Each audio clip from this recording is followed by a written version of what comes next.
made a promise to my parents in a circle of light. I would vanquish evil in a cape, maybe some tights. I didn't know how I would do it or which form it would take. I just knew it was a creature only I could create. I am the Batman. Hey, welcome to the latest edition of the Weekly Pulse. It's busy here at Forbidden Planet, but we're going to talk about 13. That's 13 crazy comics. A lot of stuff coming out this week. Hey, listen, I know if you're reading Bat books, you're probably just going to keep on buying them, but let's just talk a minute about why Peter Tomasi is doing a really great job with Batman and Robin number 6. In particular, what he's crafting here is the story about fathers and sons, and that's what it's been about. And this really sort of gets to the heart of what it is that Damian feels about his father, really, and sort of the conflict that exists there. And it also delves a little bit into the Bruce Wayne past, as it exists at least in the DC 52. And it's really solid. It's really solid stuff. It's really well written. I don't want to talk about it too much. It's good. That's all I can say. But let's talk a little bit about why I love Gail Simone. Batgirl number 6. If you fell off this book, jump back on, because what she does with this story is a great parallel between the villain, Gretel, and Barbara Gordon, our hero, and it also deals with a fight between Bruce Wayne and Batgirl, which is really, really well done. I mean, look, is this the best Batgirl story I ever read in my life? I don't know. It's a good one, though. It's solid, and it's really dealing with all this internal stuff with Barbara, and it shows what makes her so different from Bruce. But it also has her doing some investigating in this issue, and that's nice, like getting on the computer and such, because, you know, she did that for a little while. So it's nice to see that she's still doing that. So Gail Simone, thank you. This is a really good series. Why I Love Jeff Lemire, an essay by Dan Ruff.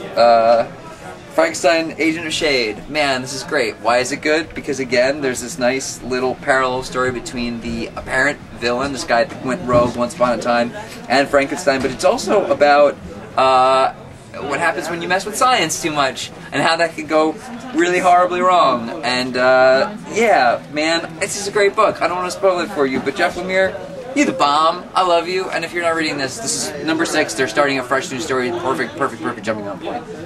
Suicide Squad number 6. I can talk, sure. So listen, I'm really mixed on this. You can jump in here. The problem I have is not that the story is bad, but that they reference a bunch of stuff from like other series. So if you weren't reading Green Arrow, like the first couple pages, you might be confused. But good news, after that, it makes sense.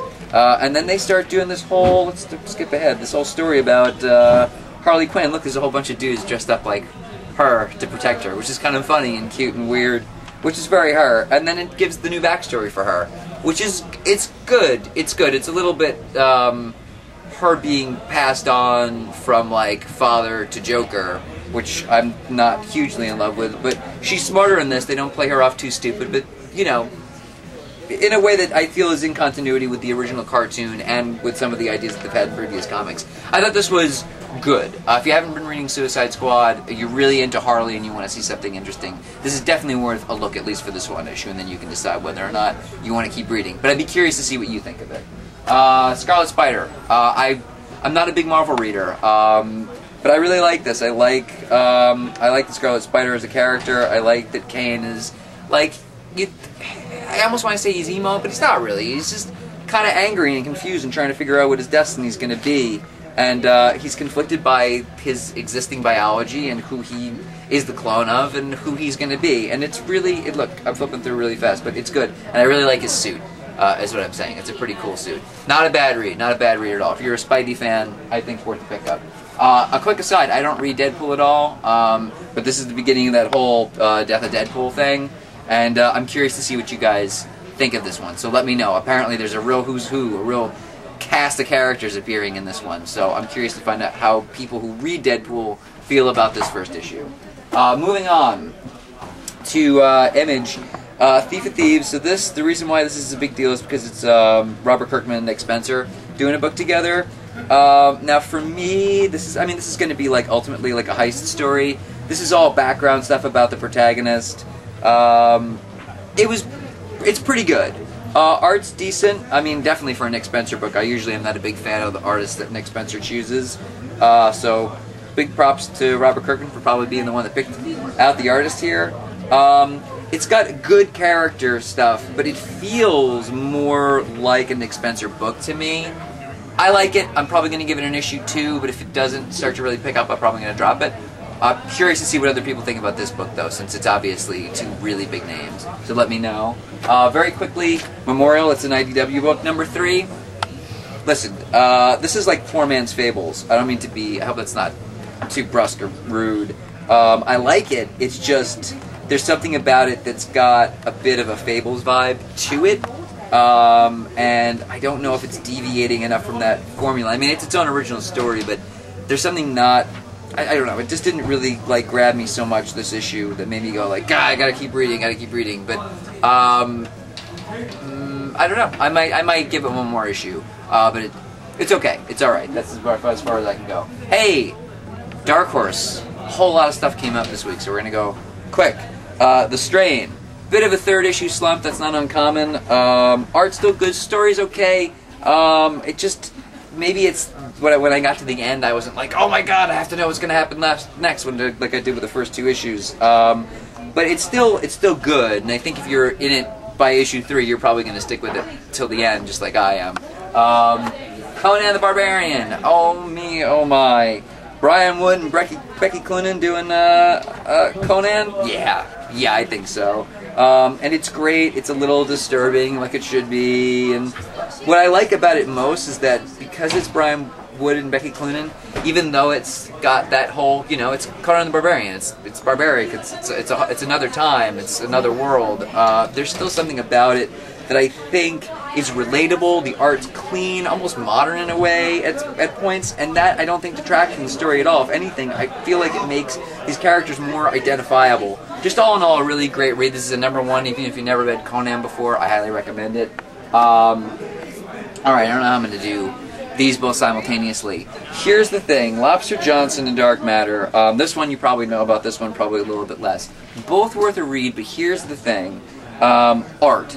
Boy, is it crucial. And Lobster Johnson has it in spades, and Dark Matter I feel like is lacking a little bit. Let's just do a compare and contrast. So Lobster Johnson is sort of like, it's kind of like 1930s, he's almost like a Batman character if Batman like killed gangsters and stuff.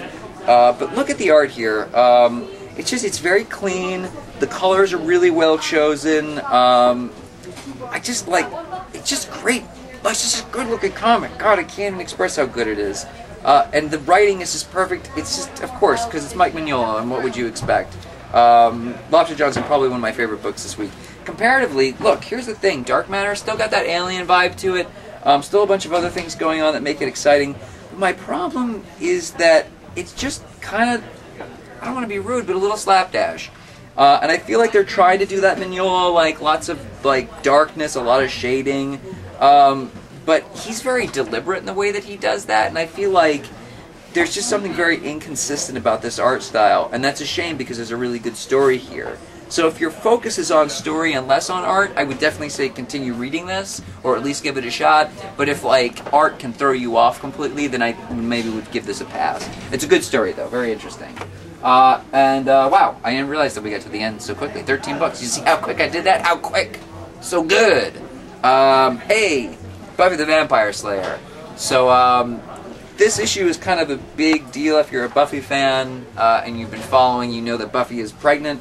This is honestly the best issue of a Buffy comic that I've read yet, and they've been doing them for a while, and what's good about it is they do this parallel with Nikki Wood, who was the Slayer in New York back in the 70s, and Buffy, because Nikki, is, you may know, was pregnant and gave birth to this guy, Robin Wood. So Robin and Buffy start having this whole conversation about whether or not she should keep the child, and he, of course, thinks that she should, but she's not sure. And it's just really solid stuff. It's all this great interpersonal character stuff. The only weakness, I think, is they put Spike off with this cop, and sort of some of the dialogue there feels a little bit forced if we're going to be really nitpicky about it. But otherwise, Georges Jonti pulls in some great art on this issue. The writing is, again, really, really top-notch. So if you've been reading Buffy, this is kind of like a Bat book, right? Like, if you're reading a Bat book, you're going to keep reading it. If you're reading Buffy, you're going to keep reading it. But if you've been reading Buffy, get excited, because this is actually a really solid issue. And that's all the issues I have here in my stack. I'd love to hear what you're reading. If you're wondering what's coming out this week, you can go to fpnyc.com, see a full list of everything, also go onto our store there and be able to pick up stuff. And that's the end of our show. Thanks for watching and keep on reading. Bye-bye. The Dark Knight. I do what's right, but I do what I spite. Don't look quite right. If you turn the light, I'll land when I boom. I'll fight. Perkins and Petty were packed plenty of socks. Brought a legion of luggage, drug it down to the docks. But I gave them the slip, stowed away on a freight. I was pissed to be